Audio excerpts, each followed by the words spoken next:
नमस्कार दोस्तों, मैं अमन। आज है 14 फरवरी और चलिए जानते हैं 14 फरवरी से संबंधित कुछ इंपॉर्टेंट अपडेट्स।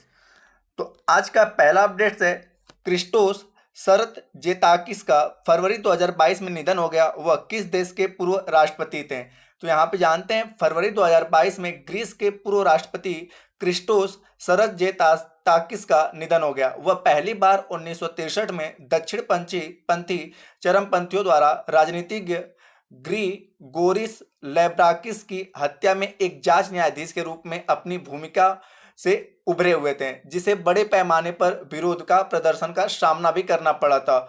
उन्हें 1985 में समाजवादी पासपोस पार्टी द्वारा राष्ट्रपति के रूप में नामित किया गया था और मई 1990 तक वह उस पद पर बने रहे। तो इस प्रकार से यहाँ पर क्रिस्टोस सरतजेताकिस का संबंध जो है ग्रीस से है। तो सही ऑप्शन आपका होता है तीसरा। आज का अगला अपडेट है केंद्र ने मध्य प्रदेश में निम्नलिखित में से किस स्थान का नाम बदलकर नर्मदापुरम करने की मंजूरी दी है? ऑप्शन ए है होशंगाबाद, ऑप्शन दूसरा है आपका शिवपुरी, ऑप्शन तीसरा है आपका बाबाई और ऑप्शन चौथा है आपका गुना। तो यहाँ पे जानते हैं केंद्र ने मध्य प्रदेश के 3 जगहों के नाम बदलने को मंजूरी दे दी है। होशंगाबाद का नाम बदलकर नर्मदापुरम, शिवपुरी का नाम बदलकर कुंडेश्वर धाम और बाबाई का नाम बदलकर माखन नगर होगा।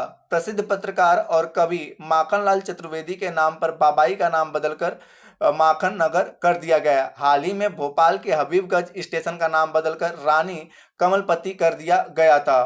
तो इस प्रकार से यहाँ पे आपका पूछा है नर्मदापुरम का नाम बदलकर क्या किया जाएगा? तो नर्मदापुरम का नाम बदलकर किया जाएगा होशंगाबाद नगर। तो इस प्रकार से सही ऑप्शन होता है आपका पहला। आज का अगला अपडेट है निम्नलिखित में से किसने अपने उत्पादों के वितरण के लिए बीमा एग्रीमेंट पॉलिसी बाजार .com के साथ करार किया है? पहला ऑप्शन आपका है एसबीआई लाइफ इंश्योरेंस, दूसरा ऑप्शन है आपका जीवन बीमा निगम, तीसरा ऑप्शन है आपका यूनाइटेड इंडिया इंश्योरेंस, चौथा ऑप्शन है आपका मैक्स लाइफ इंश्योरेंस और पांचवा ऑप्शन आपका ओरिएंटल इंश्योरेंस कंपनी। तो यहाँ पर हम जानते हैं जीवन बीमा निगम ने अपने उत्पादों के वितरण के लिए बीमा एग्रीगेटर पॉलिसी बाजार .com के साथ करार किया है। बीमा एग्रीगेटर के साथ एलआईसी का यह पहला जुड़ाव है। दोनों ने उपभोक्ताओं को टर्म और निवेश उत्पादकों की एक विस्तृत श्रृंखला पेश करने के लिए करार किया है। इस संबद्धता का उद्देश्य पूरे देश में जीवन बीमा उत्पादों के निर्बाधता डिजिटल वितरण की सुविधा प्रदान करना है। पॉलिसी बाजार देश का सबसे बड़ा ऑनलाइन बीमा बाजार है जो 51 बीमा कंपनियों के उत्पादों का वितरण करता है। भारतीय जीवन बीमा निगम भारत सरकार के स्वामित्व वाला बीमा और निवेश कंपनी है। यह भारत सरकार के वित्त मंत्रालय के स्वामित्व में है। इसकी स्थापना 1 सितंबर 1956 को हुई थी तथा इसका मुख्यालय मुंबई में है। तो हालांकि यहाँ पे क्वेश्चन पूछा गया था कि पॉलिसी बाजार .com ने किसके साथ अपना करार किया है? तो इस प्रकार से आपका सही ऑप्शन होता है दूसरा जीवन बीमा निगम। आज का अगला अपडेट है निम्नलिखित में से किसने अपने उपभोक्ताओं को मोटर बीमा सेवाओं का विस्तार करने के लिए CARS24 financial services private limited के साथ करार किया है जो उनके वाहनों का पूरी तरह से बीमा करेंगे? ऑप्शन ए है आपका royal Sundaram general insurance, option दूसरा है आपका Reliance general insurance company limited, option तीसरा है आपका SBI general insurance company limited और ऑप्शन चौथा है आपका Kotak Mahindra general insurance company limited.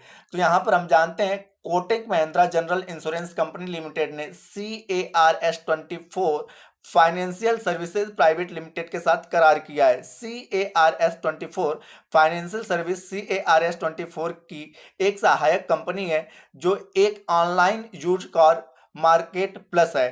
Tie up के हिस्से के रूप में CARS24 Kotak general insurance corporate agent के रूप में अपने उपभोक्ताओं को मोटर बीमा सेवाओं का विस्तार करेगा जो उनके वाहनों का पूरी तरह से बीमा करेगा।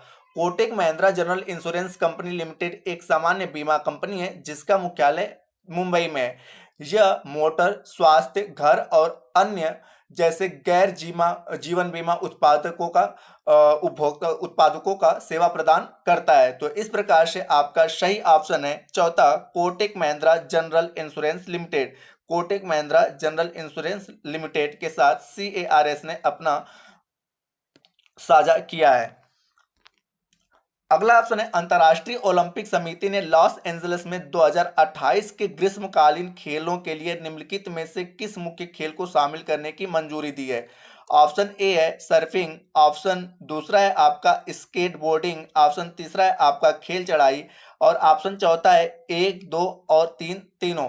तो यहाँ पर हम जानते हैं अंतर्राष्ट्रीय ओलंपिक समिति ने लॉस एंजलिस में 2028 में ग्रीष्मकालीन ओलंपिक खेलों के लिए मुख्य खेलों में सर्फिंग, स्केटबोर्डिंग और खेल चढ़ाई को शामिल करने की मंजूरी दे दी है। इन तीन ने टोक्यो ओलंपिक में अपना ओलंपिक पदार्पण किया और 2024 में पेरिस के लिए अतिरिक्त सूची में शामिल किया जाएगा। मुक्केबाजी, भारोत्तोलन और आधुनिक पेटाथलॉन को संभावित रूप से लॉस एंजलिस 28 प्रारंभिक खेल कार्यक्रम में भी शामिल किया जा सकता है। अंतर्राष्ट्रीय ओलंपिक समिति एक गैर सरकारी खेल संगठन है। इसका गठन स्विस नागरिक संहिता के तहत एक संघ के रूप में किया गया था। इसका मुख्यालय स्विट्जरलैंड के लुसाने में है और इसकी स्थापना 23 जून 1894 को हुई थी। तो यहाँ पर आपका सही ऑप्शन होता है चौथा कि सर्फिंग, स्केटबोर्डिंग और खेल चढ़ाई तीनों खेलों को 2028 के ग्रीष्मकालीन ओलंपिक में शामिल किया जाएगा। आज का अगला अपडेट है स्वराज बिलिटी विकलांगों के लिए भारत का पहला AI आधारित जॉब पोर्टल तकनीकी अनुप्रयोग के साथ उनके अवसरों को व्यापक बनाने के लिए लॉन्च किया गया है। परियोजना को निम्नलिखित में से किस बैंक के द्वारा वित्त पोषित किया जाएगा। तो आपके ऑप्शन है HDFC बैंक, दूसरा है एस बैंक, तीसरा है कोटक महिंद्रा बैंक और चौथा है यूनियन बैंक ऑफ इंडिया। तो यहाँ पर हम जानते हैं स्वराज बिलिटी विकलांगता व्यक्तियों के लिए भारत का पहला AI आधारित जॉब पोर्टल तकनीकी अनुप्रयोग के साथ उनके अवसरों को व्यापक बनाने के लिए लॉन्च किया गया है। इस मंच पर विकलांग लोग जैसे दृश्य, श्रवण दोष और लोकोमोटिव विकारों को रोजगार की तलाश में सहायता करता है। IIT हैदराबाद ने आर्टिफिशियल इंटेलिजेंस घटक के लिए विशेषज्ञता प्रदान की है और इस परियोजना को कोटक महिंद्रा बैंक द्वारा वित्त पोषित किया जाएगा। तो इस प्रकार से आपका सही ऑप्शन है तीसरा कोटक महिंद्रा। आज का अगला अपडेट है इंडिया प्रेस फ्रीडम 2021 के अनुसार निम्नलिखित में से कौन उन राज्यों और केंद्र शासित प्रदेशों की सूची में सबसे ऊपर है जहां 2021 में पत्रकारों और मीडिया घरानों को निशाना बनाया गया था। ऑप्शन 1 है मेघालय, ऑप्शन 2 है जम्मू कश्मीर, ऑप्शन 3 है तेलंगाना और ऑप्शन 4 है आपका चंडीगढ़। तो यहाँ पर जानते हैं जम्मू कश्मीर, उत्तर प्रदेश, मध्य प्रदेश और त्रिपुरा उन राज्य और केंद्र शासित प्रदेशों की सूची में सबसे ऊपर है जहां 2021 में पत्रकारों और मीडिया घरानों के ऊपर निशाना बनाया गया था। यह rights and risk analysis group द्वारा इंडिया प्रेस फ्रीडम रिपोर्ट 2021 में कहा गया था। देश भर में कम से कम 6 पत्रकार मारे गए, 108 पर हमले हुए तथा 13 मीडिया घरानों या समाचार पत्रों को निशाना बनाया गया था। तो हालांकि यहाँ पे सबसे पहले स्थान पे आपका जम्मू कश्मीर, दूसरे स्थान पे आपका राज्य आता है उत्तर प्रदेश और तीसरे स्थान पे आपका मध्य प्रदेश और चौथे स्थान पे त्रिपुरा जहां पर मीडिया घरानों के ऊपर निशाना बनाया गया था। आज का अगला अपडेट है सुरंगा लकमल ने अंतर्राष्ट्रीय क्रिकेट से संन्यास की घोषणा कर दी है। वह निम्नलिखित में से किस देश से संबंधित है। ऑप्शन 1 है श्रीलंका, ऑप्शन 2 है बांग्लादेश, ऑप्शन 3 है वेस्ट इंडीज और ऑप्शन 4 है दक्षिण अफ्रीका। तो यहाँ पर हम जानते हैं श्रीलंका के पूर्व टेस्ट कप्तान सुरंगा लकमल ने अंतर्राष्ट्रीय क्रिकेट से संन्यास की घोषणा की है।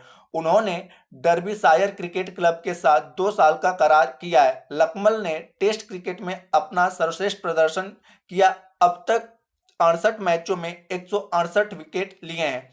उन्होंने 5 टेस्ट मैचों में श्रीलंका की कप्तानी की थी, उनमें से 3 में जीत हासिल की और 2018 के घरेलू श्रृंखला के दौरान दक्षिण अफ्रीका के खिलाफ था। तो इस प्रकार से यहाँ पर सही ऑप्शन होता है आपका श्रीलंका की जो सुरंगा लकमल का संबंध है श्रीलंका देश से है। आज का अगला अपडेट है विश्व रेडियो दिवस 2022 के लिए विषय क्या है। ऑप्शन 1 है संवाद, सहिष्णुता और शांति, ऑप्शन 2 है आपका नई दुनिया, नया रेडियो, विकास, नवाचार, कनेक्शन, ऑप्शन तीसरा है रेडियो और विविधता और ऑप्शन चौथा है रेडियो और ट्रस्ट। तो यहाँ पर जानते हैं रेडियो के महत्व को रेखांकित करने के उद्देश्य से हर साल 13 फरवरी को विश्व रेडियो दिवस के रूप में मनाया जाता है। यूनेस्को के सदस्य देशों ने पहली बार 2011 में इस दिवस को मनाए जाने की घोषणा की थी। हालांकि बाद में संयुक्त राष्ट्र सभा द्वारा 2012 में एक अंतर्राष्ट्रीय दिवस के रूप में इसे अपना लिया गया। वर्ष 2022 का विश्व रेडियो दिवस का थीम है रेडियो और विश्वास। रेडियो और विश्वास, जिसको हम लोग इंग्लिश में रेडियो और ट्रस्ट कह सकते हैं। तो इस प्रकार से आपका सही ऑप्शन है चौथा। आज का अंतिम अपडेट है राष्ट्रीय उत्पादकता दिवस कब मनाया जाता है। ऑप्शन 1 है 10 फरवरी, ऑप्शन 2 है 11 फरवरी, ऑप्शन 3 है 12 फरवरी और ऑप्शन 4 है आपका 13 फरवरी। तो यहाँ पर जानते हैं राष्ट्रीय उत्पादकता दिवस 12 फरवरी को मनाया जाता है। राष्ट्रीय उत्पादकता परिषद इस विशेष दिन का आयोजन करता है। 12 से 18 फरवरी 2022 तक राष्ट्रीय उत्पादकता परिषद उत्पादकता के माध्यम से आत्मनिर्भरता विषय के तहत पूरे देश में उस उत्पादकता सप्ताह मनाएगी। यहां पर अगर बात करें तो राष्ट्रीय उत्पादकता परिषद का जो गठन किया गया था वह उद्योग मंत्रालय के तहत 1958 में इसका गठन किया गया था। 1958 में इसका गठन किया गया था। तो दोस्तों आज के लिए इतना ही। यदि वीडियो आपको पसंद आया हो तो लाइक करें, कमेंट करें तथा अपने दोस्तों के साथ शेयर करें। यदि चैनल पर आप नए हैं तो चैनल को सब्सक्राइब अवश्य करें तथा इस पीडीएफ को प्राप्त करने के लिए आप हमारे टेलीग्राम से जुड़ सकते हैं, जिसका लिंक वीडियो के डिस्क्रिप्शन में दिया हुआ है। तो मिलते हैं नेक्स्ट वीडियो में। वीडियो के अंत तक बने रहने के लिए धन्यवाद।